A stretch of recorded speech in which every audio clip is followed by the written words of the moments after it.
சிவா சீரியல்ல இப்போ ஒரு எக்ஸ்ட்ரானரியான எபிசோட் வந்திருக்குன்னே சொல்லலாம். மிஸ் பண்ணாம ஃபுல்லோடையும் கேளுங்க. விசியம் சுத்தமா போ மாட்டேங்குது. பார்க்குறலாம் லைக் பண்ணி பார்த்தீங்கன்னா, கொஞ்சம் பேச வந்து முடிட்டா இருக்கும். வர்மா அவங்க அப்பா உதயகுமார கூட்டிட்டு ஒரு இடத்துல வந்து கூட்டிட்டு போயிருக்காங்க. உதயகுமாருக்கு நல்லாவே வர்மா வந்து தெரியுது. "டேய் நீயாடா? உன்கிட்ட இருந்து தான் நான் வெளியில வந்துட்டேன்ல." அப்படி இருக்கிற சூழ்நிலையில, "எதுக்குடா தேவையில்லாம வந்து மல்லு கட்டிட்டு இருக்க? பாத்தியாடா? இவனும் நம்மளோட பழைய பங்குதாரருங்கிற விஷயத்த இன்னமும் நல்லா தெரிஞ்சு வச்சிருக்கான்." அப்படின்னு சொன்னோனே, "நான் உன்னை கூட்டிட்டு தானே வந்தேன். ஏன் சத்தம் போட்டுட்டு இருக்க?" அப்படின்னு சொல்லி டிஷிம் டிஷிம்னு சண்டை போட ஆரம்பிச்சுட்டாங்க. உடனே உதயகுமார் மட்டும் நல்லா தூங்க ஆரம்பிச்சிடுறாங்க. ஒரு பக்கம் வந்து உதயகுமாரை ரூமில் வச்சிட்டு இருக்கிறப்ப வேக வேகமா வந்து அப்பா அப்பாங்கிற மாரி கத்துறாங்க. "பாத்தியாடா அடுத்த செகண்டே இவன் ஓடி வந்துடுறான். டேய் நான் எதுவும் பண்ணலடா. உங்க அப்பன்காரன் தான் ஓவரா வந்து கத்திக்கிட்டே இருந்தான். அதனால தான் லைட்டா அவன அடிக்கிற மாரி ஆயிப்போச்சு. மத்தபடி ஒண்ணும் இல்ல. கூட்டிட்டு வந்த எனக்கு உங்க அப்பாவ நல்லபடியா தானே பார்த்துக்கிட்டு இருக்கேன். நான் எதுவும் செஞ்சிட மாட்டேன்டா. நீ எதுவும் கவலைப்படாத. என்ன ஆச்சு? சொல்லு. எப்படி அவன் மாட்டுனான்? அவன் தப்பிச்சு போறதுக்கு தெளிவா தான் திட்டம் போட்டு குடுத்தேன். அவன் மாட்டிக்கிட்டதுக்கு நான் என்ன பண்ண முடியும்? அவன் புத்திசாலித்தனம் இல்லாம போயிட்டான்." அப்படின்னு சொல்லிட்டு இருக்கிறப்ப, "டேய் கபிலா, இதுக்கு பின்னாடி நீ தான் இருக்கங்கிற விஷயம் வேற நல்லாவே தெரிஞ்சிருச்சு. உன்ன புடிச்சுட்டாங்கன்னா, அடுத்தது என்கிட்ட வர்றது அவங்களுக்கு பெரிய ஒரு விஷயமாவே இருக்காது. என்ன பண்ணலாம்? நீயே சொல்லு பாப்போம்." அப்படின்னு சொன்னோனே, என்கிட்ட கேட்டா நான் என்ன பண்ண முடியுங்கிற மாரி சொல்லிட்டு இருக்கிறப்ப, சிவா வந்து கர்ச்சீப் எடுத்து மூஞ்சில கட்டிட்டு அப்படியே வந்து டப்பு டப்புன்னு சவுண்ட் வந்து குடுத்துட்டாப்புல. உடனே, "டேய் இங்க அதிகாரி வந்துட்டாங்க. இனிமேட்டு இங்க இருந்தா சரி வராதுங்கிற மாரி எல்லாரும் வந்து ஓடிட்டாங்க. அந்த இடத்துல அப்பன்னு பார்த்து ஜான் மட்டும் மாட்டிக்கிட்டாங்க. ஜான வந்து மடக்கி பிடிக்கிறப்ப, "பின்னாடி பார்றா" அப்படின்னு சொல்லி எங்க ஆளுங்க வந்துட்டாங்கன்னு சும்மா வந்து ஜான் வந்து சொல்றாங்க. அப்பன்னு பார்த்து சிவா திரும்பி பார்க்கும்போது கைய தட்டி விட்டுறாங்க. அந்த நேரத்துல சிவாவும் கொஞ்சம் அலட்சியமா இருந்ததுனால தான் இது மாரி கீழ வந்து விழுந்துருது.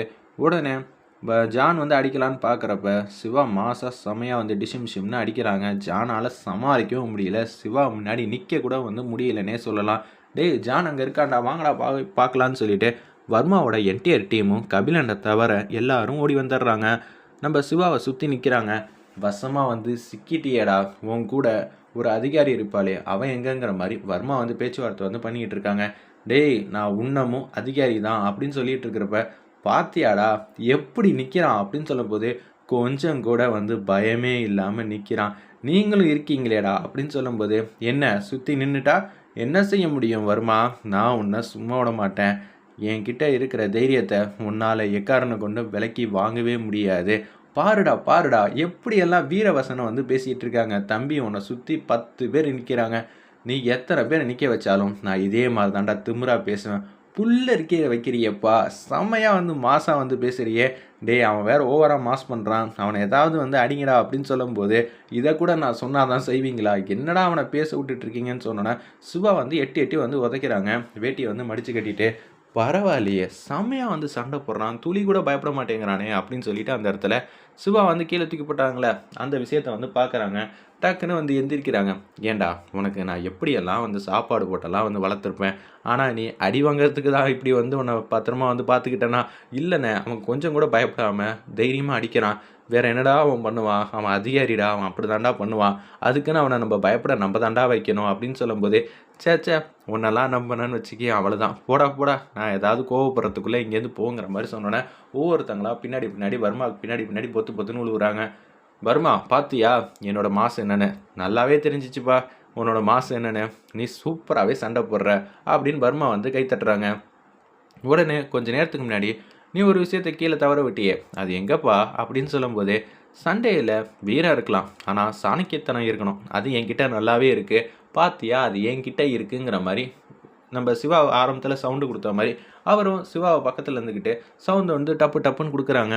"வர்மா, நான் எதுக்குமே வந்து அச்சப்பட மாட்டேன். சரியா?" அப்படின்னு சொல்லும்போது, "பாத்தியாடா அவன் வந்ததுலேருந்து வீரவசனமா பேசுனான். இப்ப நான் எவ்வளோ மாஸா வந்து நிக்கிறேன். அவன் என்ன பார்த்தும் பயப்பட மாட்டேங்கிறான். நீங்க சொன்னதெல்லாம் உண்மதான்டா. அவன் கொஞ்சம் தில்லான ஆளு தான்." அப்படின்னு சொல்லிட்டு இருக்கிறப்ப, கரெக்ட்டா அந்த இடத்துல அயலியும் வந்துகிட்டு இருக்காங்க வேக வேகமா. "இன்னைக்கு வேணா நான் தோத்துருக்கலாம். ஆனா கண்டிப்பா ஏடி வந்து உன்னை வந்து பிடிப்பாங்க. எனக்கு அதை நினச்சி கவலையே இல்லைங்கிற மாதிரி சொன்னோன்னே, திருப்பியும் வந்து சிவாவுக்கு நேராக சவுண்டு கொடுக்கும்போது, அவர் டக்கு டக்குன்னு வந்து நவுந்துக்கிட்டே இருக்காங்க. எக்ஸ்ட்ரானரியாக இருந்துச்சுன்னே சொல்லலாம். பக்கத்தில் இருக்கிற ஒரு பாத்திரத்தை தூக்கி போட்டு அடிக்கிறாங்க.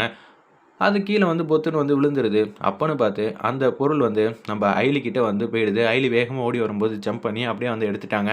அந்த இடத்துல, "என்னடா வசமாக வந்து மாட்டிட்டியே" அப்படின்னு சொல்லும்போது, அந்த இடத்துல என்ன செய்யணுன்னே தெரியாமல் நிற்கிறாங்க நம்ம வருமா. "என்னடா இவ்வளோ அலட்சியமாக வந்து மாட்டுற மாதிரி போச்சு" அப்படின்னு சொல்லிட்டு இருக்கிறப்ப, கரெக்டாக அங்கே இருக்கிறவங்க, பவரை வந்து ஆஃப் பண்ணிடுறாங்க. டக்குன்னு இருட்டாயிடுது. நம்ம வர்மா டீமில் இருக்கிற எல்லாரும் வேக வேகமாக வந்து ஓடுறாங்க. சார் என்ன சார் ஆச்சு?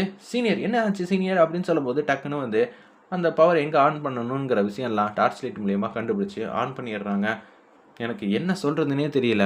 முதல்ல உதயமூர்த்தியை வந்து பார்க்கணும். போய் பாருங்கள் சீனியர், நான் இவங்களெல்லாம் தேடி போய்க்கிறேன்னு சொல்லிட்டு நம்ம அயலி வேக வேகமாக வராங்க. உடனே கார் எடுத்துகிட்டு ரெடியாக போய் நில்லுங்கடான்னு சொன்னோன்னே கார் எடுத்துகிட்டு அப்படியே வந்து வேக வேகமாக டக்குன்னு வந்து கிளம்ப ஆரம்பிச்சிட்டாங்க.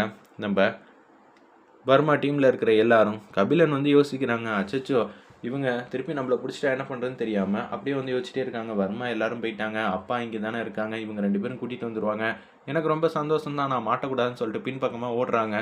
கபிலன் ஓடுறாங்கங்கிற விஷயம் தெரிஞ்சிருந்தோம். கபிலனை பிடிக்கவே இல்லை. என்னடா சந்தேகமாக இருக்குது, கபிலன் மாட்டியிருக்கணுமேடா, அவனை ஏன்டா பிடிக்காம அந்த அதிகாரி வந்து விட்டாங்க, யோசிங்கடா யோசிங்க அப்படின்னு சொல்லி அந்த இடத்துல வந்து வர்மா வந்து திங்க் பண்ண ஆரம்பிச்சிட்டாங்க. அந்த இடத்துல ஒரு பக்கம் உச்சக்கட்ட கோபத்தில் வந்து இருக்காங்க. நம்ம அயலி அப்பன்னு பார்த்து விஜயகுமாருக்கு ஃபோன் அடித்து வர்மாவோட கார் நம்பர்லேருந்து எல்லாத்தையும் வந்து சொல்கிறாங்க. அல்டிமேட்டாக இருந்துச்சுன்னே சொல்லலாம் அந்த சீன்லாம். உதயமூர்த்தியை பார்க்கலான்னு சொல்லிட்டு வேக வேகமாக போகிறாங்க. ரூமுக்குள்ளே உதயமூர்த்தியை பார்க்குறாங்க. அப்பன்னு பார்த்து அவர் கையில் இருக்கிற மோதிரத்தை நம்ம சிவா வந்து பார்க்க போகிறாரு. டக்குன்னு அந்த மோதிரம் சிவா மேலே வந்து கை வச்ச உடனே அப்படியே கை வந்து நழுவிட்டே வருது. சிவா அந்த மோதிரத்தை வந்து பிடிச்சிட்டாங்க. அதனால சரியாக பார்க்கல. கொஞ்சம் நேரம் கழிச்சு ஏந்திரிங்க சாருங்கிற மாதிரி சொன்னோன்னே மோதிரத்தை பார்த்துட்டாரு நம்ம சிவா. எக்ஸ்ட்ரானரியாக இருந்துச்சுன்னே சொல்லலாம் அந்த சீன்லாம். இவரால் நம்பவே முடியல. உதயகுமார் தான் தன்னோட அப்பாங்கிற விஷயம்லாம் அவருக்கு தெரிகிற மாதிரி சூப்பராக வந்து காட்டுறாங்க. ஆல்ரெடி உதயகுமாருக்கும் சிவா தான் பையனு தெரியும். அதே மாதிரி நம்ம சிவாவுக்கும் உதயகுமார் தான் அப்பான்னு தெரிஞ்சிருக்கு. 2 பேருக்கும் வந்து தெரிஞ்சிருக்கிற விஷயம் வந்து ரகசியமாகவே இருக்கட்டும். இப்போதைக்கு நான் சொல்ல வேணாம். வாய்க்கு வாய் வந்து இந்திரா ராணியும் பேசிகிட்டு இருந்தாங்க. தம்பிங்கிற பாசத்தினால தான் இப்படியெல்லாம் வந்து சொல்கிறாங்க அப்படின்னு சொல்லி சூப்பராக வந்து நினச்சிட்டு இருக்காங்க. நம்ம சிவாவும் வேறு லெவலில் இருந்துச்சுன்னே சொல்லலாம். சரி சீனியர் என்ன பண்ணிகிட்டு இருக்காருன்னு பார்க்கலான்னு சொல்லிட்டு வேக வேகமாக அயலியும் வந்து ஓடிக்கிட்டு இருக்காங்க. சீனியருங்கிற மாதிரி கத்துனோன்னே அயலிட்ட இப்போதைக்கு எதுவும் சொல்ல வேணாம், அப்புறமேட்டு சொல்லிக்கலாம், இவர் இங்கே தான் இருக்கார், நீ கூட்டிகிட்டு போ அயலிங்கிற மாதிரி சொல்கிறாங்க. நான் இங்கே வந்தால் சரிப்பட்டு வராது, 2 பேரும் அங்கேருந்து டக்குன்னு வந்திருக்கோம், டக்குன்னு போனால் அது கரெக்டாக இருக்காதுன்னு சொல்லிட்டு உதயகுமார் பேரில் இருக்கிற போர்டை வந்து அப்படியே தொட்டு பார்த்துக்கிட்டே இருக்காங்க.